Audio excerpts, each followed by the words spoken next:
Béatrice, Dame Ginette veut vous voir. Elle cherche la clé. J'ai fait sortir et pas la Aya Nakamura. La Kimura et pas la Aya Nakamura. Salut à tous, c'est Tom de la chaîne Krav Maga Traveling. J'espère que vous allez bien.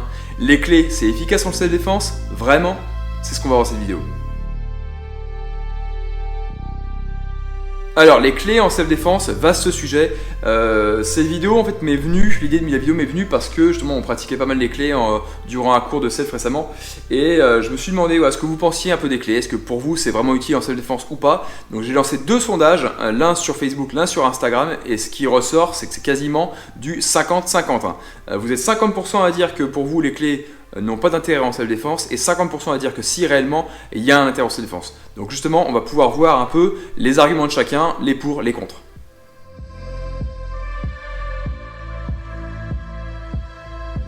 Alors à mon sens, le premier point qui est intéressant à travailler les clés, c'est simplement l'intérêt pédagogique. Je m'explique.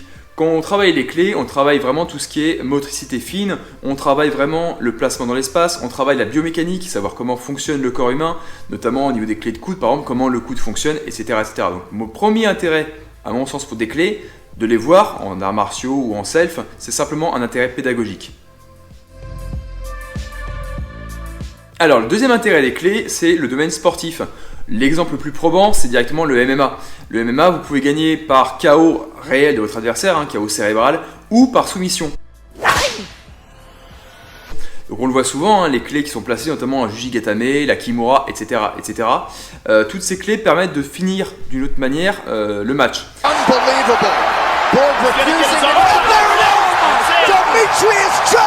Donc ici, il y a vraiment un intérêt en MMA à placer des clés. Donc ici, il y a le second intérêt, à part la pédagogie, pour moi, c'est l'intérêt sportif, placé dans un contexte, par exemple, le MMA. Alors le troisième intérêt, à mon sens, des clés, c'est vraiment, alors domaine totalement différent de la pédagogie et du sport, c'est les forces de l'ordre. Les forces de l'ordre, eux, utilisent généralement des clés pour venir contraindre l'opposant, pour venir le menotter, l'interpeller, l'emmener.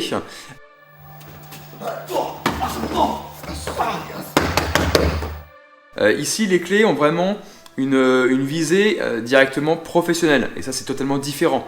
Alors par contre, il ne faut pas oublier que notamment dans les forces de l'ordre, les clés sont placées parce que déjà elles sont placées notamment à plusieurs, c'est généralement un ou deux agents qui vont placer la clé, souvent un troisième qui est là pour contrôler que tout se passe bien derrière, donc c'est vraiment un contexte très différent. Il ne faut pas oublier non plus que c'est pas parce que c'est une force de l'ordre qui place la clé que la clé sera facile à placer.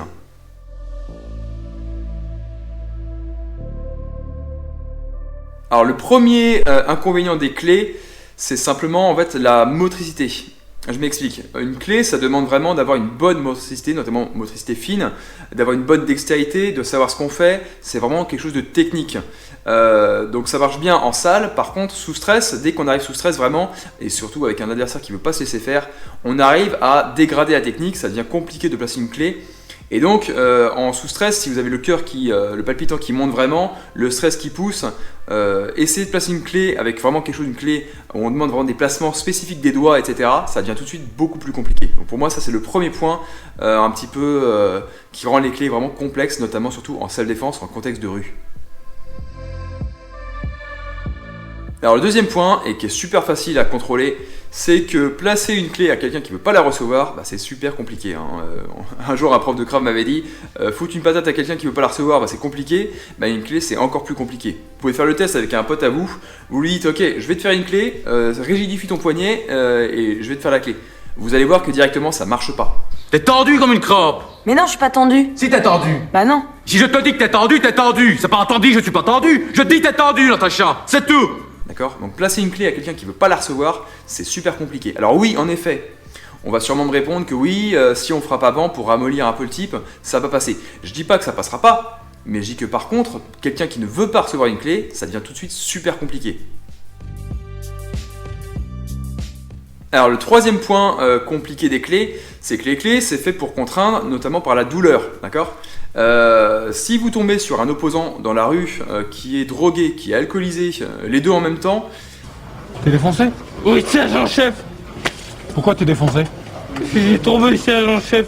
Si le mec a une perception de la douleur qui est totalement minimisée, voire anéantie, vous allez lui faire une clé, bah, le mec il va pas la ressentir quoi. Donc venir contraindre quelqu'un dans la rue avec une clé, ça peut marcher, mais si le type est alcoolisé, drogué, il y a vraiment une grosse perte d'efficacité à ce niveau-là. Alors le quatrième point compliqué au niveau des clés dans la rue, c'est simplement si vous avez des opposants multiples. Si vous êtes seul face à un seul type, faire une clé, bon ça peut se comprendre, voilà, même si ça comporte des risques. Par contre, s'ils sont plusieurs, admettons ils sont même deux, vous faites une clé au premier, vous faites quoi du deuxième ? Vous attendez que le deuxième arrive, c'est compliqué, vous n'allez pas pouvoir lâcher la clé. Si vous lâchez la clé, le premier va revenir, etc. Placer une clé aux deux, bon, on a deux mains, mais ça va quand même devenir compliqué. Donc directement, placer une clé à une personne, à moins que vous puissiez après vous en servir un étranglement en bouclier humain pour bloquer l'autre, pourquoi pas. Mais s'ils sont deux, voire trois, voire quatre, placer une clé, ça devient super compliqué. Et je reprends encore une fois l'exemple du Jujigatame.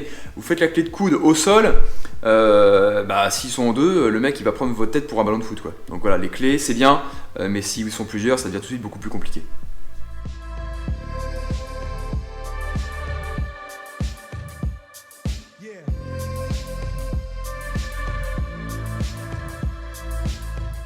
Alors le dernier point compliqué, qui complique justement les clés en self-défense, c'est simplement, imaginons que tout se passe bien. Imaginons que le mec il est seul, il est pas drogué. T'es défoncé? Non, sergent-chef. Vous arrivez à placer la clé, déjà ça fait beaucoup. Vous placez votre clé, qu'est-ce que vous faites après? C'est-à-dire que le type il est belliqueux, il veut vous en mettre une, il est dangereux. Vous placez une clé de coude, une clé de poignet, peu importe. Vous faites quoi? Si vous relâchez le type, il y a une grande chance qu'il vous attaque derrière. Il y a de grandes chances qu'il vous attaque derrière, qu'il vous laisse pas tranquille. Alors vous faites quoi? Est-ce qu'on fait une clé? Est-ce qu'on casse? Et tu casses, et tu casses, et tu casses. Parce que si vous cassez, en effet, il va pas vous emmerder plus. Par contre, si vous cassez, vous allez avoir des gros problèmes, notamment après avec la justice. On en reparle encore une fois, jugé par 12, porté par 6. C'est encore une fois le même principe. Donc voilà, la clé c'est bien, mais même dans le meilleur des mondes où tout se passe bien, vous avez à placer la clé, vous faites quoi derrière?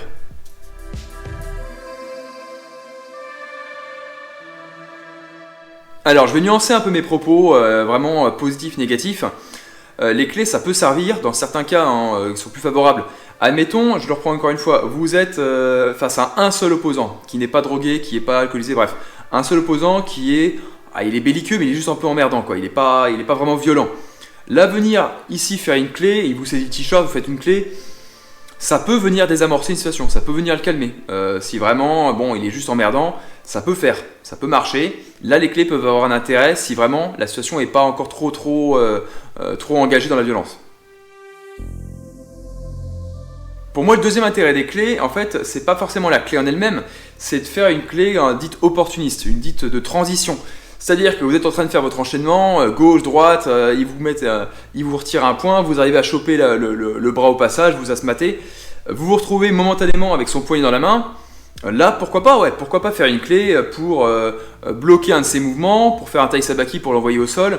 Là, ça peut être intéressant. Une clé vraiment transitoire qui vous permet, vous, d'enchaîner derrière. Le but, c'est pas de l'immobiliser à long terme, c'est de faire une transition de manière opportuniste parce que le point est passé par là ou un doigt est passé. Ou juste un doigt. Vous voulez pas un whisky d'abord? Vous arrivez à choper. Là, ouais, ça peut être intéressant. Alors, point supplémentaire, en fait, que j'ai déjà un petit peu évoqué, c'est l'utilisation des clés pour des projections.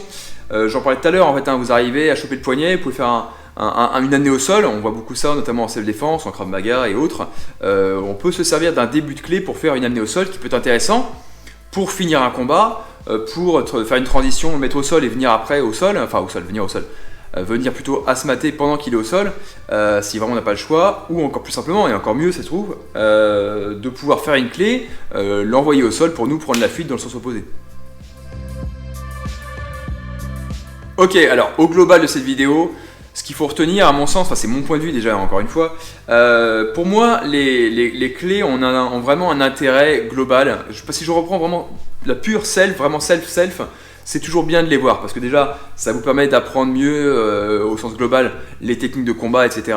Ça peut vous servir dans certains cas où vraiment le degré de violence est vraiment léger et ça peut vous sortir d'un mauvais pas. Ça peut aussi, en cas de réel combat, ça peut vous permettre une petite transition qui permet de faire autre chose, notamment de prendre la fuite. Donc là pour moi ça a vraiment un intérêt. Niveau self, ça peut vraiment avoir un intérêt. Par contre, la selle, faites gaffe quand même, parce que je le répète encore une fois, les clés c'est compliqué à placer, s'ils sont plusieurs ça devient encore plus compliqué, s'ils sont drogués, alcoolisés, c'est encore plus compliqué, donc l'entonnoir se resserre encore une fois. Voilà, s'ils sont plusieurs, c'est encore plus compliqué, et si après vous placez votre clé, vous faites quoi? Vous lâchez, il revient, vous cassez, bon bref, ça devient vraiment compliqué.